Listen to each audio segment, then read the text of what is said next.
દર્શક મિત્રો, આપ જોઈ રહ્યા છો વાયએનએન ન્યૂઝ. હવે જોઈએ અગત્યના સમાચાર. શિનોર ગોપાલ કોટન જીન ખાતે શિનોર તાલુકા આદિવાસી હિત સંગઠન દ્વારા પ્રથમ સમૂહ લગ્નોત્સવ યોજાયો હતો, જેમાં 23 જેટલા જોડાઓએ પ્રભુતામાં પગલાં માંડ્યા હતા. શિનોર તાલુકા આદિવાસી હિત સંગઠન દ્વારા આજરોજ શિનોર ગોપાલ કોટન જીન ખાતે પ્રથમ સમૂહ લગ્નોત્સવનું આયોજન કરવામાં આવ્યું હતું, જેમાં 23 જેટલા જોડાઓએ પ્રભુતામાં પગલાં પડ્યા હતા.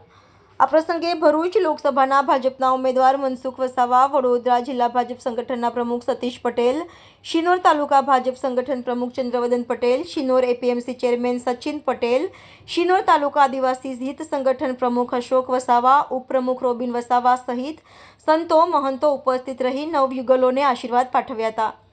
અત્રે ઉલ્લેખનીય છે કે શિનોર મુકામે શિનોર તાલુકા આદિવાસી હિત સંગઠન દ્વારા આયોજિત પ્રથમ સમૂહ લગ્નોત્સવને સફળ બનાવવા માટે શિનોર તાલુકા આદિવાસી હિત સંગઠનની સમગ્ર ટીમે ભારે જહેમત ઉઠાવી હતી.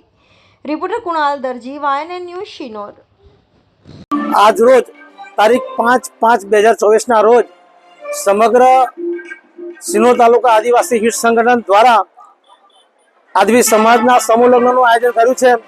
એ સમૂહ લગ્નની અંદર અમને શિનોર તાલુકાના અને આદિવાસી સમાજ તરફથી અને ગુજરાત વસાવા સમાજ તરફથી ઘણું બધું દાન મળ્યું છે અને એ દાન કન્યાઓને અમે ફ્રીમાં જ આપી દેવાના છે. અને આદિવાસી સમાજમાં ખોટા ખર્ચાથી આદિવાસી સમાજ બચે અને આદિવાસી સમાજમાં ખર્ચા ઓછા થાય એ કારણસર અમે સૌ પ્રથમ પહેલીવાર આ શિનોર ખાતે સમૂહ લગ્નનું આયોજન કર્યું છે.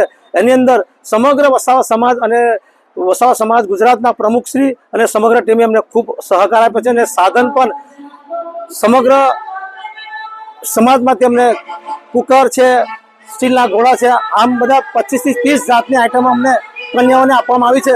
અમે સર્વ લોકોનો આભાર માનીએ છીએ અને આવતા વર્ષે પણ આનાથી પણ સરસ કાર્યક્રમ થશે એવું હું આશા સેવું છું. Subscribe now and press the bell icon. Never miss an update.